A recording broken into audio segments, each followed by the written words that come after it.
Добар ден на сите оние кои што не следат, го очекува разговорот. Денеска наш гостин во студиото е господинот Дејан Продановски, пратеник во Собранието на Македонија. Добар ден дојдовте. Добар ден, ви благодарам за поканата и за честа која што имам да бидам гостин во вашето радио. Повод ќе биде она што се немаме долго видено како пратеник во нашето радио. Една година измина од новиот парламентарен состав, вие сте дел од парламентарниот состав и еве како прво прашање би било за да го сведиме она што нам интересира како Прилепчани и Пелагонија. Што всушност прилепските пратеници направија за подобар Прилеп и за поквалитетен живот на Прилепчани во оваа една година? Општо е прашањето, но баш би сакала да слушам. Добро, ви благодарам за прашањето. Би почнал вака. После подолго време сме повеќе на број, сме тројца пратеници од коалицијата Твоја Македонија, односно од ВМРО-ДПМН. Имам уште двајца колеги и плюс колегата пратеник од Социјалдемократскиот сојуз, што значи една сериозна лоби група за Прилеп. Четворица пратеници, навистина е еден значаен број, можеби еден од најголемите броеви кои што ги имаме во парламентот, односно во Собранието на Република Македонија, и тоа навистина дава еден друг поглед на нашава општина. Беше ветено и во предизборието дека ќе бидеме застапени со поголем број на пратеници, така и граѓаните сакаат, така дадоа поддршка и мислам дека и еве иако е краток рок, една година можеби мандатот е една четвртина, но сметам дека се направија сериозни исчекори и направивме, можеби не лично како пратеници, но комплет во извршна и законодавна власт да Прилеп изгледа малку поразлично од она што беше во претходниот мандат. Се случуваат сериозни економски раздвижувања, политиките на владата се однесуваат особено на развој на локалната економија, преточена преку проекти кои што и средства од владата испратени до локалната самоуправа за да го подобри квалитетот на живот на нашите сограѓани. И сведоци сте и сами дека и на првиот повик поминаа неколку проекти кои што значат подобрување на квалитетот на живот на граѓаните на општина Прилеп, но и со овој втор повик кој што не знам точно, мислам дека е во завршна фаза и се очекува да бидат објавени, и тука сме застапени со сериозен број на проекти. Ветувањето предизборно се остварува и средствата се во висина онака како што беше договорено, односно како што беше ветено пред нашите сограѓани, особено граѓаните на изборната единица 4 или на нашиот град, ако сакаме микролокацијски да разгледуваме. Ние сме најголема општина по територија и сметам дека сосем е доволно овие средства покрај буџетот на општина Прилеп да влезат во развој на нашиот град. Општинава наша има сериозна економска активност. Таа економска активност дополнително би се раздвижила и со оние средства кои што беа на располагање на стопанството од така наречениот унгарски кредит, и тоа и од неколку компании има информации дека конкурира и добија средства и со тоа го подобрија нивниот начин на функционирање. Со тие средства збогатија дел од своите производствени капацитети, излегоа, се надевам, надвор од рамките на нашава држава, затоа што единствената цел е тоа да расте бруто домашниот производ, и последните показатели еве за првиот квартал на 2025 година ќе бидат до сега во последниве 10 години незабележани, значи еден сериозен раст. Ако каскавме околу 0,1% бруто домашен производ раст, сега очекуваме Државниот завод за статистика да излезе со бројки што значат од 3,5 до 4% раст на бруто домашниот производ, и тоа е пресликано и токму во нашата општина. Можеби најважната тема која што е за нашата општина, тоа е и најдоходовната, така речено, земјоделска, односно стопанска гранка, тутунопроизводството. Бевме сведоци таму кон крајот на април, согласно законските рамки, беа испумпани од буџетот повеќе од 4 милиарди денари, што значи субвенционирање на тутунопроизводството. Најголем дел, односно најголеми кила беа произведени овде во Пелагонија, особено во Прилеп, и сметам дека таму повеќе од 70% од тие средства завршија точно во општина Прилеп. Се надевам тие средства ќе бидат искористени за понатамошен развој на ова гранка, за развој на комплетното земјоделство, за набавување на современи земјоделски машини кои што ќе значат изголемување и на квантитетот, но и на квалитетот на земјоделското производство, без разлика што еве сега конкретно зборуваме за тутуно производството, но мислам дека и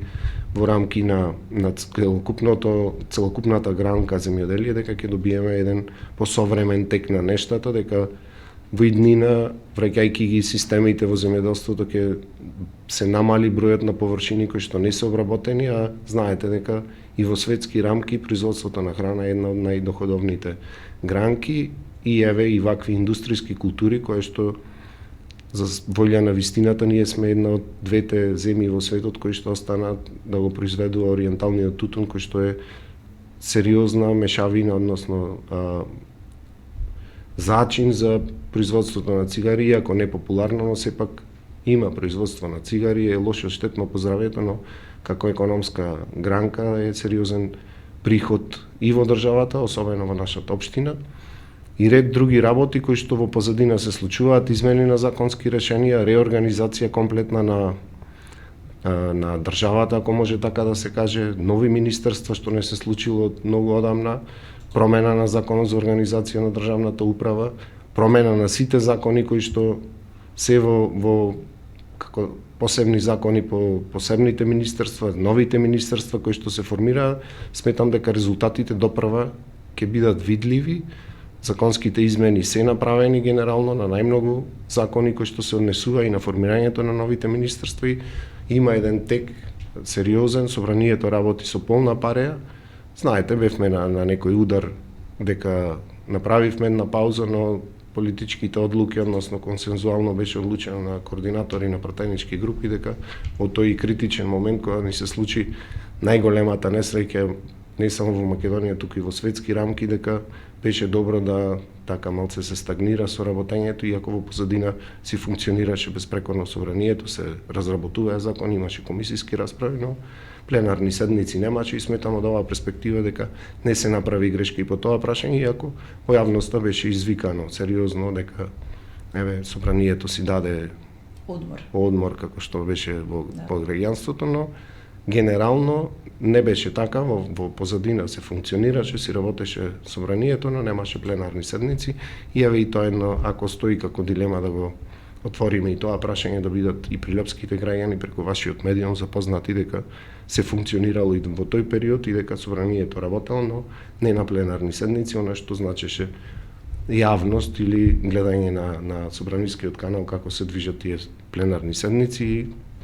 Мислам дека уште еднаш повторувам дека во тој период беше вака солидно, и се на се ако направиме една ретроспектива, има многу што да се зборува, не би сакал да ја обременувам ова дебата овде со вас со конкретни работи, но се направија чекори кои што значат подобрување на секојдневниот живот на граѓаните, се измени одредени законски решенија за кои што сметавме дека има слабости, и сметам дека ефектот од промената на сите тие законски регулативи доправа ќе следува, и дека чекор по чекор, но од ден во ден се прави за да се подобри квалитетот на живот на граѓаните, на што не е основна функција на тие што сме народните пратеници, избраните одавде од локалните средини, за да ги пренесуваме проблемите, тоа и го правиме, затоа и одговорот на моето прашање го почнав со тоа дека сме сега една вака сериозна бројка на луѓе, на пратеници кои што потекнуваме од овој регион, особено од Прилеп, и ви кажав и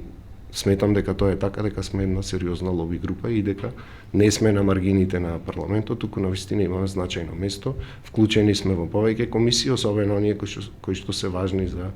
развој овде на локалната средина, и мислам дека нема да потврлиме, односно ќе ја оправдаме довербата која што ни беше дадена од нашите сограѓани. Најчеста забелешка на граѓаните кога станува збор за функцијата или пратеник или некоја друга функција од централната власт е дека тие немаат допир со проблемите на граѓаните избирачи. Најавивте дека во Прилеп ќе има канцеларија за средба со граѓани. Неодамна почна некој пратенички караван на Собранието на Република Македонија. Во суштина, како функционира врската пратени-граѓанин? Добро, би почнал со тоа што и ние, како пратеници, сме обични граѓани. Влеговме во трката, сме организирани во политички партии, меѓутоа сме ние жители овде на Прилеп, не сме од друга држава, не сме надвор од локалните случувања, не сме надвор од случувањата во државата, и ги чувствуваме на дневна основа сите проблеми кои што ги има обичниот граѓанин, не сме изземени. Не сме изземени од проблемите кои што ги чувствуваат и ги имаат секојдневно граѓаните и сметам дека нашето присуство овде на локално согласно времето кое што ни останува, патуваме често на дневна основа, можеби до парламентот, до Скопје, но имаме постојани секојдневни контакти со наши сограѓани, се обраќаат и преку социјалните мрежи и со директно јавување. Има и непосредни средби кога сме тука низ градот, значи ги слушаме на дневна основа сите проблеми кои што ги обременуваат нашите сограѓани и правиме напори сето тоа да сите тие проблеми колку што можеме во рамките на нашите овластувања да ги надминуваме на локално ниво. Спомнав ти за собранискиот караван. Еве, минатата недела бевме како пратеници од Прилеп на организираниот парламентарен караван во Крушево, затоа што од Крушево нема директно нити еден пратеник, па сметавме дека тие што сме пратеници од најблиските општини и така беше договорот, бевме таму, разговаравме со граѓаните, генерално проблемите на територијата на цела Република Македонија се горе-долу и речиси исти. Ги слушнавме и тие граѓани, овде веќе се екипиравме, просторијата е спремна. Ние како партија организираме секоја сабота средби со граѓани во партиските штабови, но сега почнуваме. До сега имаше и обично петок важи за неработен ден во собранието, но имаше заради засилената агенда, имаше работа и во петок. Завршивме со опремување на пратеничката канцеларија, избран е асистент и претпоставам дека најдоцна до почетокот на наредниот месец ќе стане пракса секој петок барем еден од пратениците кој што не е заангажиран со активности во собранието да биде тука и да ги слуша директно во пратеничката канцеларија и прашањата, односно проблемите кои што ќе имаат да ги предочат нашите сограѓани. Значи, таа е комуникација која што и покрај тоа што немала формален карактер, односно во некоја дадена канцеларија да дојде да се обрати некој граѓанин, ние сме достапни 24 часа да функционираме, да ги слушаме проблемите на граѓаните. Не секогаш временските и професионалните обврски дозволуваат тоа да се случи, но во најголем дел возвраќаме на повиците, одговараме, помагаме на нашите сограѓани, се уште наш потенцирам што е во рамките на нашите можности и она што го имаме како инфраструктура. Најчесто проблемите се од локален карактер, има проблеми кои што ја засегаат или треба да се решаваат со извршната власт, имаме комуникација, имаме представници од градов и во извршната власт, двајца заменици, министри имаме, кои што сметам дека и тоа е сериозен чекор во унапредување на односите кои што ги има локалната средина со централната, односно со извршната власт и сметам дека е вака добар составот кој што треба сега во овие преостанати 3 и неколку месеци години од мандатот да функционира во интерес на своите сограѓани најмногу, но и на сите граѓани на Република Македонија. Можат ли граѓанин како граѓанин единка или група на граѓани или неформална група да донесат некои предлози за одредени измени, да речеме ако станува збор за некаков еколошки проблем? Да, се разбира, во моментов веќе трет ден расправа има за аерозагадувањето. Имаше јавни расправи за одреден број на закони кои што беа во постапка да се носат во собранието. Ние стоиме на располагање за секој еден предлог за подобрување на законските решенија. Еве, ја користам приликава да ги повикам сите граѓани кои што имаат идеи за унапредување на законодавството, сите граѓани кои што имаат идеи за решавање на одредени проблеми кои треба да бидат преточени низ законски решенија, сите оние стручни лица кои што работат во одредени дејности, кои што почувствувале дека одреден дел од системот не функционира заради одредени прашања кои што не се регулирани или не се доволно регулирани со законските решенија, да искомуницираат, да пристапат, собранието е отворено. Еве, иако во краток рок и во канцеларијата во собранието на Република Македонија се случиле неколку средби, дошле граѓани од Прилеп, побарале средба, сме ги пречекале, таму сме разговарале со нив, сме ги и за поздравување што и поголем интерес има и од младата генерација, поголем дел од училиштата и основни и средни во градов изразија желба и беа веќе на посета во собранието, треба и младите луѓе да ги учиме на системот на функционирање на оваа држава, на како функционира демократијата во нашата држава и Сметам дека сето тоа влијае на подобрување на демократскиот капацитет на Македонија и уште еднаш потенцирам секој оној кој што е заинтересиран, кој што има одредени предлози, па дури и критики, да се обрати до било кој од пратениците, може како поединец, може како група на граѓани заинтересирани за одредено прашање, да зборуваме и да ние да го направиме почетниот чекор по собраниските лавиринти за да почнеме да решаваме одредени проблеми кои што еве ги обременуваат граѓаните на Прилеп, а и се разбира пошироко. Деновиве беа направени измени на Законот за работно ангажирање, некако во јавноста се кажа и потоа некои други теми можеби беа поприоритетни и некако се изгуби од вид нештото. Според законот сега ќе можат да бидат ангажирани и студенти, ќе можат да бидат ангажирани и лица, ќе можат да бидат ангажирани, работно ангажирани и лица помали од 18 години, лица кои што користат социјална помош, самохрани родители и така натаму.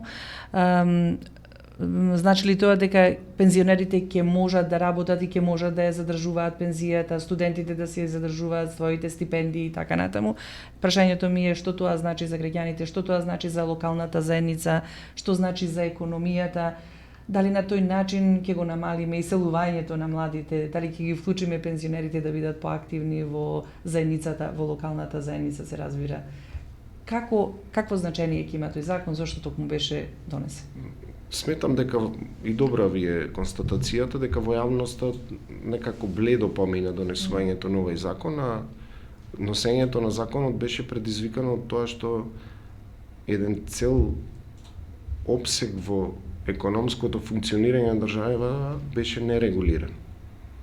Би почнал прво од најмладите категории. Со донесувањето на овој закон се става во систем вклучувањето во работниот процес на најмладите, на средношколци и студенти, затоа што овој закон дозволува под сите услови како што еден возрастен вработен функционира во системот на работни односи да се вклучат и студентите и средношколците. Да им биде покриено пензиското осигурување, да бидат здравствено осигурани и да можат да се вклучат во економската активност. Придобивките кои се ги ставаме во систем, се намалува сивата економија, им се исплаќаат сите придобивки кои што треба да ги има еден вработен, кои што на долг рок даваат една друга сигурност на вработените, даваат еден чекор понапред кога ќе го формализираат своето образование, да имаат веќе вклучено работно искуство во нивната животна биографија за да се продадат подобро на пазарот на трудот. Од друга страна,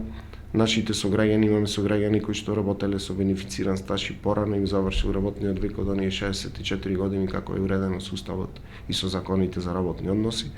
И нив може, кои што се работоспособни и здрави, кои што можат да му помогнат на ова општество, а имаме искусни луѓе, можат да се вклучат и тие во работните процеси, да дадат свој придонес врз основа на нивното долгогодишно работно искуство, да ги подобруваат процесите во функционирање на економскиот дел од државата и мислам дека овој закон треба да биде добро промовиран, да си ги научат сите кои им се правата кои што ги добиваат со овој закон и мислам дека ќе добиеме една позасилена економска активност и ви кажав можеби една од најголемите привилегии е тоа што ќе биде заштитата на работникот на прво место, а на второ место би било намалување на сивата економија, односно злоупотребата на работната сила. Значи, ако јас користам социјална помош, или сум самохран родител, или па користам пензија, значи нема да ми биде скратено правото што сум го стекнал за да можам да работам или да бидам работно ангажиран. Точно така, одредува некои граници овој закон, за да не премине во сериозна злоупотреба. Од нашето соседство имаме, посебно од Србија, при донесување на ваков закон, заради не дорегулирање на одредени работи, да тоа премине во злоупотреба на работодавачите на работната сила, па да се одјавуваат на одреден период и така натаму, тоа стимулира дополнително сива економија, сега се ставени во рамки и посебно е важно што овие социјално ранливи категории, они примателите на минимална социјална помош и студентите кои што земаат фамилиарни пензии, пензионерите кои што имаат редовни пензии, да не ги губат привилегиите кои што им се стекнати, туку дополнително да зголема семејниот буџет со нивно ангажирање во одредени сфери, определени се и сферите каде може ова мерка да се користи, односно овој закон да се применува. Ограничен е бројот на работните денови за да не премине во злоупотреба, ова што претходно го спомнав. Значи имаме еден одличен закон кој што е донесен и на крајот на денот законот помина со 73 гласови за, односно со консензус од сите присутни пратеници, односно од сите пратенички групи и од сите пратеници кои што се беа на таа седница во Собранието. Имаше сериозна и јавна расправа, имаше комисиска расправа на која што се прифатија голем број на амандмани кои што значеа подобрување на законското решение и со донесувањето на овој закон сметам дека сме направиле голема работа. Имаше и повеќе закони кои што регулираат одредени дејности кои што од постоењето на Република Македонија не биле регулирани и ете еден дел, уште еден сегмент од она ваше прво прашање што направивме во првата година од учеството во највисокиот законодавен дом во формирањето на законите и во понатаму останува на министерството и на извршната власт да се грижат за применувањето, а тука сме ако во развојот, односно во примената на овој закон се забележат одредени недостатоци, за постои, знаете дека е инструмент и измена на законите за нивно подобрување и за подобро функционирање на сите вработени во нашава држава. Значи, младите ќе стекнуваат искуство, ќе биде во нивното CV, а возрастните категории ќе можат да имаат дополнителни приходи во рамките на овој закон. И со нивното искуство да помогнат дополнително да се гради ова општество. Ќе го поврзам и следното прашање со токму ова што го дискутиравме сега. Во рамките на ова работно ангажирање се вклучени и лица земјоделци кои што помагаат посебно кај нас во Прилеп со тутунопроизводството, со обработка и берба на пиперка и така натаму. Верувам дека и тука ќе биде вклучена оваа регулација да можат и тие луѓе да не работат на црно, односно да ја намалиме сивата економија кога ги ангажираа за да можат да помагаат во овие земјоделски активности. Веќе тутунопроизводството во Прилеп најавува и зголемена продукција на тутунопроизводство, што ќе им треба и нова работна сила. Колку постигнатата просечна цена од ланската реколта ќе обезбеди враќање на тутунопроизводството на голема врата во овој регион? Што тоа ќе значи за тутунопроизводството? Дали остануваат тутунопроизводителите социјална категорија? Па со оглед на ова што се случуваше доскоро, односно до завршувањето на откупниот период за тутунот, сметам дека веќе тутунопроизводството е една сериозна економска гранка и мислам дека излеговме од рамките на категорија која што социјално треба да ги задоволи потребите финансиски на нашите сограѓани. Имавме исклучително висока цена, имаше одлично ценење на тутунот, помина целокупната реколта на прва класа. Сметам дека со ова направивме чекор и со исплаќањето на тие, ви спомнав, 4,5 милиарди скоро денари се исплатија во име на субвенционирање на тутунопроизводството и од она што се првични информации од терен е дека се планира зголемено производство на тутун за оваа година, односно веќе процес на насадење на тутунот, значи веќе активноста е започната и по она што и тутунските здруженија го кажуваат, меѓутоа и нашите сограѓани од дневната комуникација беа предизвикани од добрите цени и од односот на државата кон тутунопроизводството и сметам дека полека, но сигурно ќе се вратиме на тие златни години на тутунопроизводството, каде што Македонија ќе произведе повеќе од 30 милиони килограми тутун, кој што ќе излезе надвор на берзите, ќе донесе свеж капитал во нашава држава, затоа што е една од исклучително ретките индустријски култури која што прави таков сериозен импакт врз буџетот на Република Македонија. Од ова што сега, по моје видување го гледам, сметам дека ќе имаме една исклучително добра реколта на тутунопроизводство, посебно во Прилеп, а и во рамките на цела Македонија, каде што оваа култура се одгледува, се задоволни тутунопроизводителите и од цената и од она што значи државна субвенција, иако секогаш знаете дека е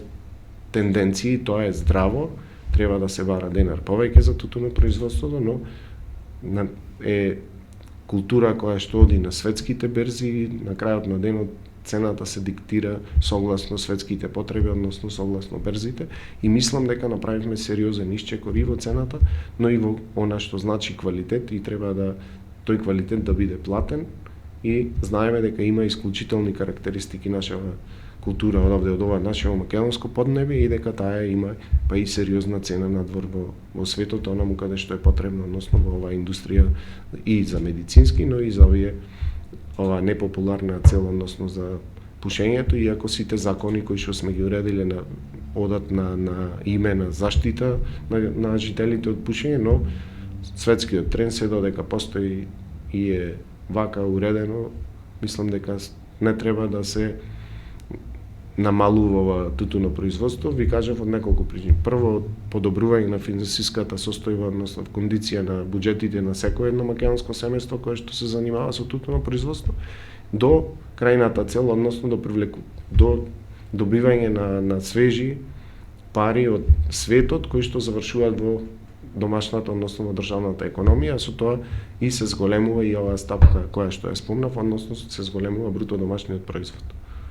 Како и да е, значи го поттикнуваме производството на тутуно производството. Што правиме со производството на храна и жито, бидејќи Пелагонија е житница на житото, се помалку го има на нашето поле? Од формирањето на оваа нова влада до денес, сите чекори се во стимулација, односно во подобрување на земјоделството генерално во Македонија. Се направи чекори со производството на житните култури, се зголеми цената, се направи чекори во субвенционирањето, имаме добра откупна цена и на производството на грозје за вино и за производи, овошките добро поминаа оваа година, јаболката имаја сериозна цена откупна и така натаму, значи еден комплетен се враќа системот на производство во државава. Министерството за земјоделие мислам дека оди добро во развој и во подобрување на системите земјоделски комплетно на сите култури и сметам дека овие резултати по извесен број на години ќе добијат еден уште посериозен чекор, ќе заземат и производството на храна е најдоходовна гранка. Не смееме да си дозволиме во земја која што има плодна почва, има воден ресурс и има сончеви денови да се подпираме на увоз на храна. Верувам дека и овие чекори сега во позадина што се прават од Министерството за земјоделие и во онај дел кој што значи сточарство, дека треба да се унапреди таа гранка и да прво ги задоволиме домашните потреби, а понатаму нашите производи да ги пласираме на пазарите надвор од нашата држава и уште еднаш идеме до истата ситуација како со тутунот, колку повеќе извезуваме, толку подобра економска активност во нашата држава, а жалосно е плодната почва која што имаме да стои необработена и да на некој начин не се употребува за она што е основната функција, а ви кажав, на сите овие природни ресурси кои што Бог ги дал на Македонија, треба да ги користиме максимално за да добиеме она што е. Мислам дека како држава можеме безпрекорно да функционираме само од производство и од извоз на храна. Во секој случај само да му кажеме на нашите гледачи и оние кои што не следат на радио, кои што не гледаат во овој момент, дека емисијата е во живо, дека може да поставуваат своји прашања доколку имаат до пратеникот Дејан Продановски. Како и да е, ние продолжуваме понатаки со разговорот, значи можете да поставувате ваши прашања во коментар, може да се јавите на нашиот телефон 075-235-665, но како и да е, она што Прилеп или го мачи, или треба да го реши, тоа е безбедносната состојба во Прилеп. Што се прави на тоа поле во рамките на собранието за побезбедни граѓани и во собрањеот и во криминалитетот? Добро, интересно прашање и посебно е прашање важно за Прилеп, затоа што во минатото важевме за еден од најнебезбедните градови во Република Македонија. Сметам дека со овие чекори од самото носење на буџетот, па еве сега и низ призма на текот на оваа календарска 2025 година, дека ќе се случат посериозни промени по однос на оваа состојба. Зошто го зборувам ова? Затоа што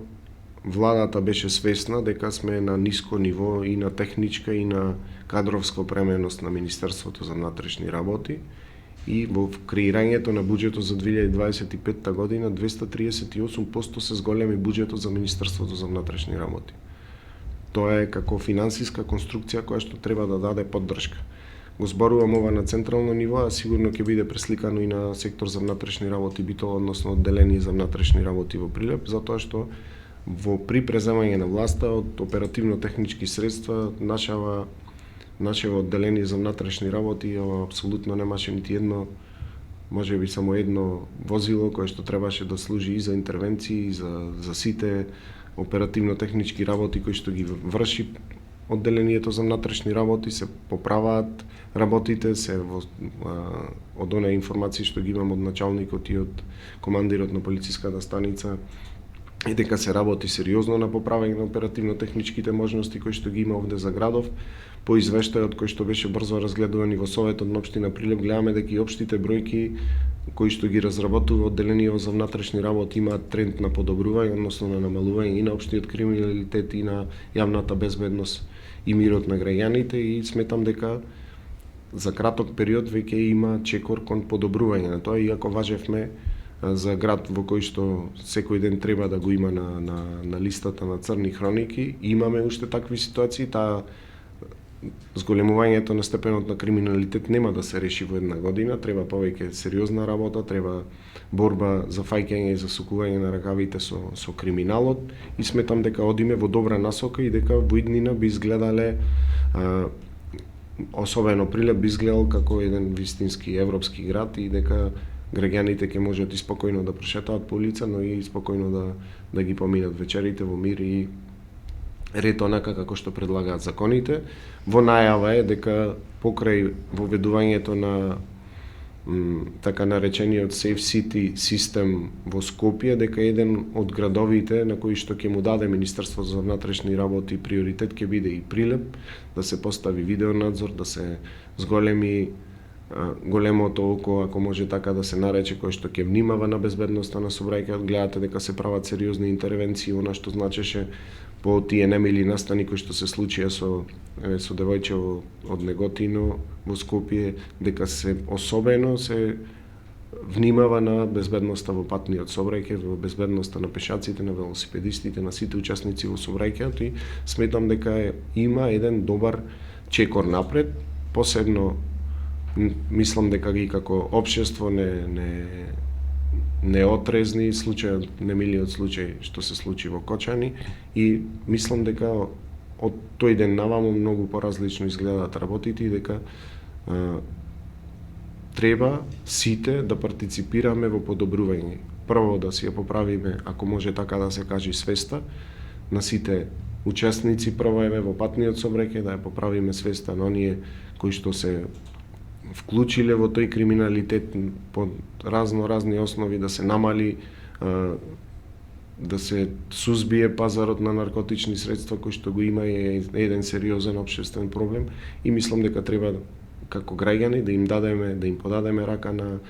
припадниците на Министерството за внатрешни работи да ни помогнат во сузбивање на сите овие нуспојави кои што ги имаме во општеството, и мислам дека како законски решенија сме покриени. Еве во име на ова имаме одреден број на закони, 15 на закони кои што ни се и како рамка за приклучување кон Европската унија, кои што ќе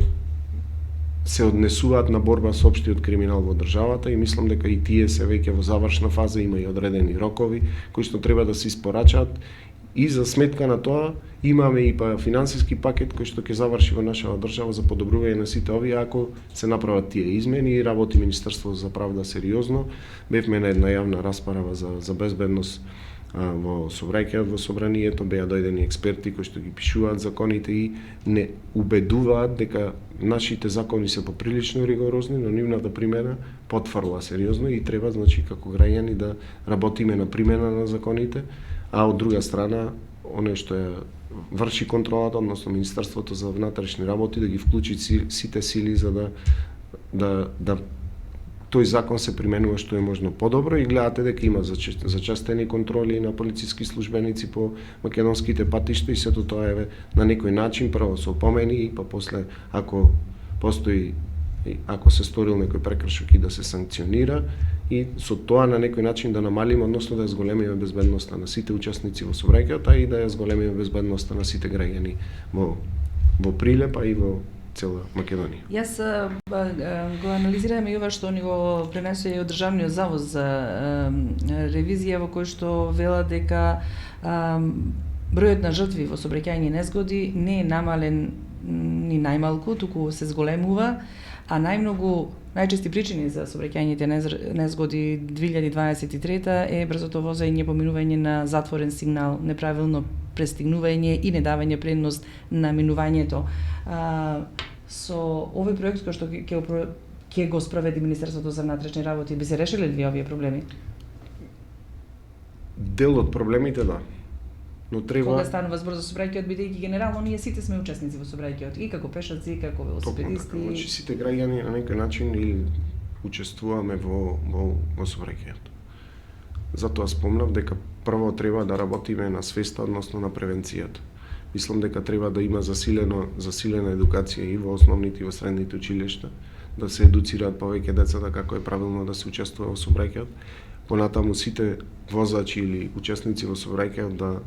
да почнат да внимаваат на сообраќајните правила, затоа што беше досега некое правило дека тие закони постојат за да бидат прекршени. Еден пример од она што беше јавна расправа. Една паралела како европскиот свет регулира одредени дејности, како кај нас се регулирани и колку тие санкции кај нас се поголеми и повисоки во казни, а во останатиот свет за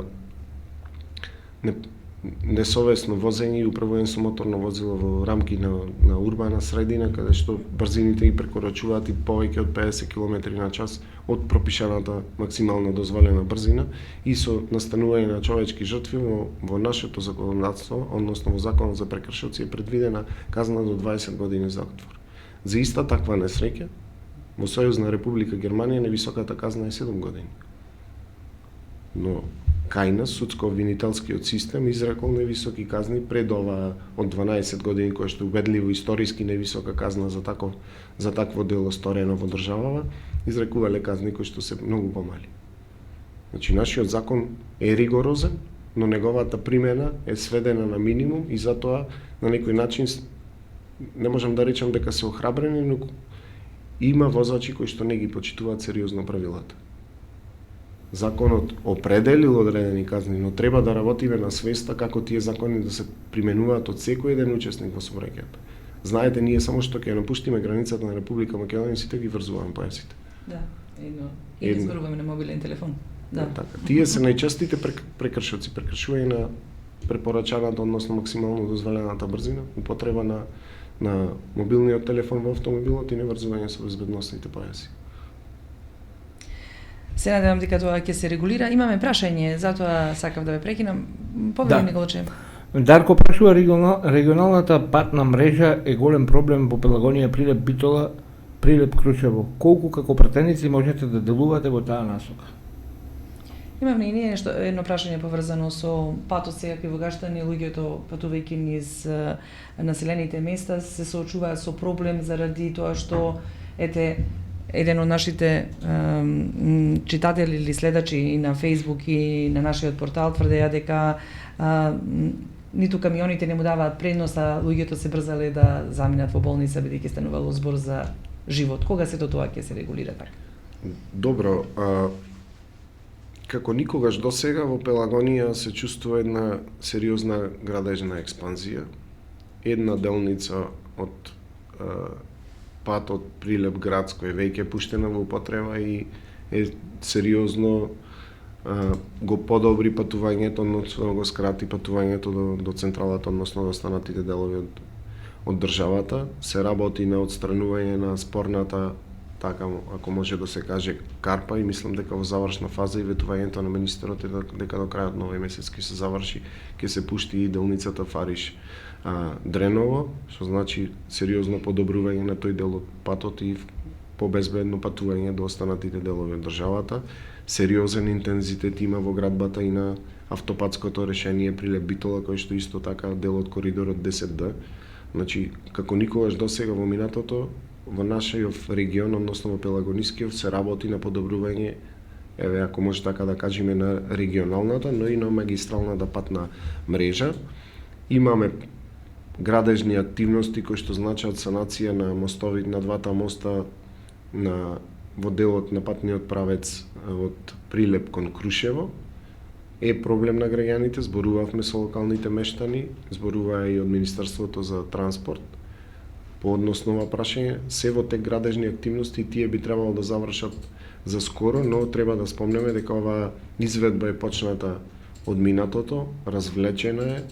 Искрено не знам во моментов детали на што се должи таа развлеченост, се поправија тие делници на кои што имаше свлечиста, се пополнија, се останува да се коригираат мостовите. Еве, од ова, ја користам ова прилика да побарам трпение од граѓаните, знам дека да се вози по локални патишта кои што немаат нити доволна ширина, нити можат да абсорбираат толкава густина на сообраќај, но овие зафати ќе значат во иднина подобрување на комплетно на регионалната патна мрежа и на крајот на денот побезбеден сообраќај на овој дел од Пелагонија, но градежните активности се такви какви што се не дозволуваат меѓувремено одвивање на сообраќајот по тој патен правец е пренасочен низ по локалните патишта, односно низ патиштата кои што се од општина Кривогастан и од општина Прилеп, и верувам дека за брзо и тоа ќе заврши, ќе можат конечно граѓаните нормално да функционираат и да патуваат од Кривогастан или од Крушево кон Прилеп и обратно. Тие се пречките, мислам дека ако имало друго решение, ќе се изнајдело некое друго решение, но ова е, верувам дека најсоодветното кое што можело да се постави. Се пренасочува дел од сообраќајето и на стариот регионален пат Прилеп Битола заради изградбата на автопатското решение, и тоа ќе трае овие 3 години заради засилената градежна активност, ќе мора да бидеме воздржани, но на долг рок добиваме автопатско решение кое што, верувајте, по моје убедување и по она што значи проценка на квалитетот на патната мрежа, имавме убедливо најлошата патна делница Прилеп Битола. Беше изамортизирана, последна реконструкција правена во 2000 година, значи 25 години на тој патен правец не се случувале никакви зафати. Еве сега добиваме за волја на вистината автопатско решение. Фирмата која што го изведува има сериозен интензитет, но времето за градба е и дури скратено за 3 години да имате автопатско решение од 40 км на вистина брзи роковице, и верувам дека после 3 години брзо ќе заборавиме на ова што сега ние како предизвик и проблем, и дека ќе возиме по едни безбедни патишта во овој дел на државата, особено што тие забрзување во движењето ќе донесат изголемена економска активност. Ние имаме уште многу теми за дискусија, верувам дека овие теми можеби ќе ги дискутираме поодделно во некоја друга прилика, но ќе мора да ви го поставам и следното прашање, бидејќи така почнавме и би сакала и така да завршиме, рековте дека сте еден добар пратенички состав, ќе можеме ли да се избори Прилеп да биде повторно сектор за внатрешни работи или ќе останеме одделение за внатрешни работи, со оглед на тоа што и територијално сме навистина големи, и од друга страна и многу е важно за подобра функционалност на безбедноста на граѓаните од секој аспект за она што го дискутиравте претходно. Ќе можат ли нашите пратеници да се изборат да бидеме повторно сектор за внатрешни работи? Имаше одредени разговори и одредени предизборни ветувања, мислам дека не беа паушални и дека ќе ги разгледаме сите можности што би значеле подобрување на функционирањето. Иако сметам дека имаме добра организација во моментов, но секогаш е добро да тежнееме кон уште подобро организирани институции кои што особено се важни за локалната заедница. Не би влегувал во рокови, ние сме тука, разговараме секојдневно со представниците од Министерството за внатрешни работи и со овие кои што ни се представници овде во локалната заедница, односно одделението за внатрешни работи. Можам да кажам дека имаме исклучителна комуникација и релација со началникот на секторот за внатрешни работи од Битола, кој што е видно загрижен и за состојбите при покрај тоа што е седиштето негово е во Прилеп, е загрижен за состојбите, односно помага да се надминат овие состојби во Прилеп, и сметам дека во периодов кој што следи ќе се имплементираат сите оние работи кои што би значеле подобар и по-безбеден живот на нашите граѓани, но додиме чекор по чекор. Нашите барања сега не е добро во оваа фаза, лобираме на сегде кај што сметаме дека треба да се подобрува квалитетот на живот, и не само во Министерството за внатрешни работи, туку во сите дејности од општественото живење, но еве, нека течат работите вака како што фатија некој чекор, и мислам дека за брзо време ќе имаме многу подобри и законски решенија, но и подобро функционирање на институциите кои што од централната се представени овде на локално ниво.